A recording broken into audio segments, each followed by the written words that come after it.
سڵاو و ڕێز بۆیەوە بینەرانی خۆشەویستی تلڤیزیۆنی کۆمەڵە بە یارمەتی هاوڕێیانی هاوکارم لە خزمەت ئێوە عەزیزان بۆ پێشکەشکردنی گەشتی هەواڵەکانی سەر لە بەیانی ئەمڕۆی یەکشەممە سەردێڕی گرنگترین هەواڵەکان دەرکردنی حکمی غیابی لە سێدارەدان بۆ زیندانیەکی سیاسی لە دەرەوەی وڵات پەرەسەندنی مانگرتنی کرێکارانی پڕۆژەی نەوت گاز و پێترۆشیمی کۆبوونەوەی خانەنشینکراوانی سەنعەتی مزگ لە کرمان چالاکی ئازادیخوازان لە کرمان و ڕۆژد بەیانیەی چالاکانی سنفی فەرهەنگیانی ئێران بۆ بایکوتی هەڵبژارنەکانی سەر و کۆماری هەڵوەشاندنەوەی حکمی ئەعدامی تومەت ساڵحی لە دیوانی باڵای وڵات وا دەست لە کارکێشانەوەی بە کۆمەڵی ژنانی ڕۆزیدێنت لە زانکۆ زانیاری پزیشکی شیراز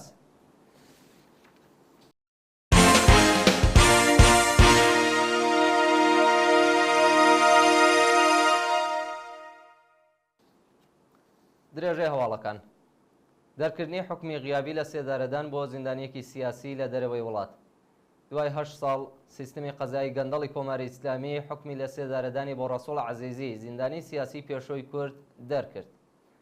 ڕەسوڵ عەزیزی هاوڵاتی خەڵکی شنۆ لە مانگی بەفرامباری ساڵی 1395 هێتاوی بە تۆمەتی ساختەی محاربە لەلایەن دادگای ئینقلابی شاری ورمێ بە 25 ساڵ زیندان محکوم کرا. سزای لە سێدارەدانی ئەم زیندانیە سیاسیە لە کاتێکدایە کە چەند ساڵەوە بەرناوبراوە بەهۆی گوشاری تەلەعاتی سوپای پاسداران بۆ هەمیشە ئێرانی جێهێشت. ڕەسوڵ عەزیزی هاودۆسیەی 7 زیندانی سیاسی دیکەی خەڵکی شنۆ بوو کە لە نێویاندا هیدایەت عەبدوڵڵاپۆش زیندانی سیاسی لە سێدارەدرا. پەرەسەندنی مانگرتنی کرێکارانی پڕۆژەی نەوت گاز و پێترۆشیمی ڕۆژی شەمە دوی پوشپەڕ ڕێژەی کرێکارانی پڕۆژەیی مانگرتوو لە 65 شرکەتی نەوت گاز و پێترۆشیمی ئێران گەیشتە 8,000 کەسوە و چالاکیە ڕۆژ لە دوای ڕۆژ پەرە دەسێنێت. مانگرتنی کرێکارانی پڕۆژەیی لە ڕۆژی 30 جۆزەردانەوە دەستی پێکردووە و تا بە ئەمڕۆ 65 شرکەت پەیوەست بە و مانگرت نەبوون. کرێکارانی پڕۆژەیی خوازیاری زیادکردنی ئاستی حەقدەست بە پێی هێڵی هەژاری بەکردەوە دەرهاتنی گەڵاڵەی ڕێزبەندی پیشەکان بەڕێوەچوونی یاسای 14 ڕۆژکار 14 ڕۆژ پشودان دابینکردنی ئیمکاناتی ڕفاهی هاوشێوەی کرێکارانی ڕەسمی وەلانانی پەیمانکار دابینکردنی بیمەی تەکمیلی و تەزمینی ئەمنیەتی پیشەیی بوون. کۆبوونەوەی خانەنشینکراوانی سەنعەتی مزگ لە کرمان ڕۆژی شەممە دوی پوشپەڕ کرێکارانی خانەنشینکراوی سەنعەتی مزگ لە پارێزگای کرمان لە ناڕەزایەتی بە دۆخی خراپی پیشەیی لە بەردەم سندوقی خانەنشینی کۆبوونەتەوە. کرێکارانی خانەنشینکرا و خوازیاری زیادکردنی حەقدەست بەکردەوە دەرهاتنی گەڵاڵەی هاوسانسازی حەقدەست دابینکردنی بیمەی تەکمیلی پێدانی داخوازیە دواخراوەکانیان هەڵوەشاندنەوەی بڕیاری دەوڵەت بۆ تێکەڵکردنی سندوقەکانی خانەنشینی و چاکسازی لە بواری ژیان و مەعیشەتیان بوون. چالاکی ئازادیخوازان لە کرمان و ڕۆژد ڕۆژی هەینی و شەممە 1 و 2 پوشپەڕ 1403 گەنجانی شۆڕژێر لە دوو چالاکی جیاجیادا خوازیاری بایکۆتی هەڵبژارنەکانی سەرۆکۆماری و پشتیوانی لە بزوتنەوەی ژن ژیان ئازادی بوون. کچان و کوڕانی ئازادیخواز لە شارەکانی ڕەشت و کرمان بە نووسینی دروشم لەسەر دیواریە و دووشارە داوایان لە خەڵکی ئێران کردووە کە لە هەڵبژارنی سەرۆکۆماریدا بەشداری نەکەن و چالاکانە درێژە بە خەباتیان دژ بە کۆماری ئیسلامی بدەن. گەنجانی شۆڕژێر بە نووسینی دروشمی ژن ژیان ئازادی ڕایەنگەیاند کە شۆڕەشی ژینا درێژەی هەیە و خوازیاری ئازادی هەموو بەندکراوانی سیاسی بوون. بەیانیەی چالاکانی سنفی فەرهەنگیانی ئێران بۆ بایکوتی هەڵبژارنەکانی سەرۆکۆماری نزیک بە 520 چالاکی سنفی فەرهەنگیانی ئێران ڕۆژی شەممە دوی پوشپەڕ لە بەیاننامەیەکدا خوازیاری بایکۆتی هەڵبژارنی سەرۆکۆماری بوون. لە بەشێکی و بەیاننامەیەدا هاتووە بەشداری لە شانۆی هەڵبژارنی سەرۆکۆماری کە هیچ گۆڕانکاریەک لە ژیان و مەعیشەتی خەڵک ساز ناکات و تەنیا شەریعەت بە سەرکوتی زۆرتری چینی کرێکار و هەژاری کۆمەلگادات ئاکامێکی جگە لە وێرانی کۆمەلگا نییە. هەر بەو بۆنەوە چالاکانی فەرهەنگی لە شانۆگەریە تەبلیغاتیەکانی کۆماری ئیسلامی بەشداری ناکەن و داوا لە هەموو خوێندکاران و قوتابیان دەکەن هاوڕێ لەگەڵ بنەماڵەکانیان هەڵبژارنی سەرۆکۆماری بایکۆت بکەن. هەڵوەشاندنەوەی حکمی ئەعدامی تومەت ساڵحی لە دیوانی باڵای وڵات ئەمیر ڕەئیسیان پارێزەری دادگوستەری ڕۆژی شەممە دوی پوشپەڕ لە ماڵپەڕی ئیکسدا ڕایگەیاند کە حکمی زاڵمانەی ئەعدامی هونەرمەندی ئازادیخواز تومات ساڵحی هەڵوەشاوەتەوە. بە پێی بڕیاری دیوانی باڵای وڵات حکمی ئەعدامی توماج هەڵوەشاوەتەوە و پەروەندەکەی بۆ بە دوواداچوونی زیاتر ڕەوانەی ئەو لە قەی دادگا کراوە کە حکومەکەی دەرکردووە. هەروەها سزای 6 ساڵ و 3 مانگی زیندانی تەعزیریە و هونەرمەندەش پێچەوانەی یاسای بنەڕەتی ناسێنراوە و هەڵوەشاوەتەوە.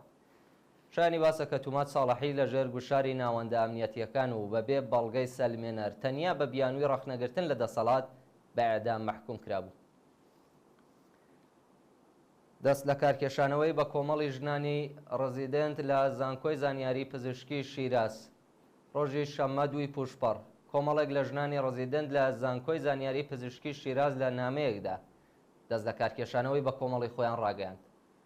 لە نامەیەکدا کە یاریدەدەرانی پزیشک بۆ سەرۆکی زانکۆی زانیاری پزیشکی شیرازیان نردووە هاتووە بەهۆی گوشاری زۆری کار و جێبەجێ نەکردنی داخوازیەکانیان ناچار بوون بە کۆمەڵ دەست لە کار کێشنەوە. ژنانی ڕزیدنت ئەو بڕیاریان بە مەبەستی ڕێگریکردن لە خەسارەی زۆرتر و ڕوودانی ڕووداوی نەخوازرا و لە داهاتوودا دەرکردووە. خۆکوژی 2 خوێندکار لە زانکۆی هەمەدان ڕۆژی هەینی 1 پوشپەڕ 2 خوێندکاری زانکۆی هەمەدان بە ناوەکانی کیمیا تورکاشوەند و فەرشاد زەبەرجەدیان لە ڕێگەی خۆکوژی و کۆتاییان بە ژیانیان هێناوە.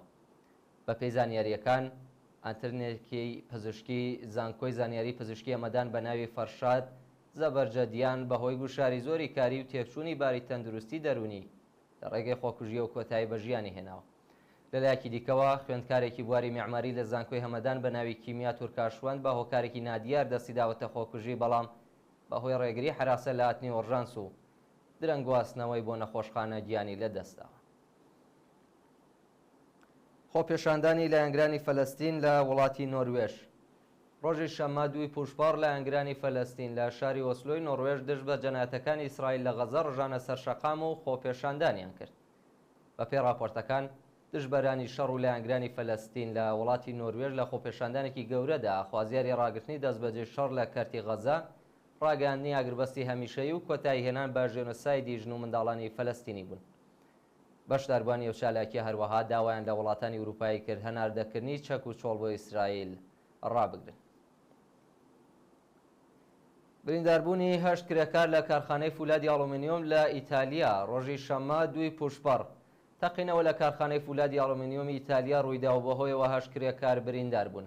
ئەو کارخانە لە ساڵی 1936 زاینی سازکراوە و هێشتا هۆکاری ڕوودانی ئەو تەقینەوەی ڕوون نییە. لە ئەنجامی ڕووداوەدا 8 کرێکار بە سەختی بریندار و ڕەوانەی نەخۆشخانە کراون کە دۆخی تەندروستی 5 کرێکار ناجێگی ڕاگەیەندراوە. و دوایین هەواڵمان سەبارەتە بە کوژران و برینداربوونی دەیان کەس لە هێرشی ئیسرائیل بۆ سەر غەزە. لە ماوەی 24 کاتژمێری ڕابردوودا دەیان فەلەستینی بەهۆی هێرشەکانی ئیسرائیل بۆ سەر چەند ناوچە لە غەزە کوژراون و بریندار بوون.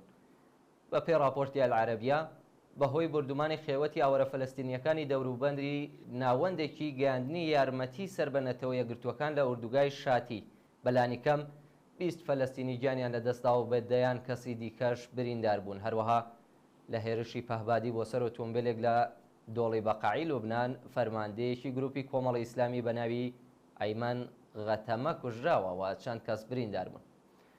دوو شەو لەوە بەریش فڕۆکەیەکی بێفڕۆکەوان کۆگای چەک و تەقەمەنی مەلیشیاکانی سەر بە کۆماری ئیسلامی لە ئەبوو کەماڵی سووریە کردە ئامانج و لە ئەنجامی و هێرشەشدا فەرماندەیەکی سپای قودس و چەندین کەسی دیکە کوژران و ژمارەیەکی تر بریندار بوون. بینەرانی خۆشەویست گەشتی هەواڵەکانی ئەمڕۆتان پێشکەش کرا. کات و ساتێکی خۆش بۆ هەموو لایەک.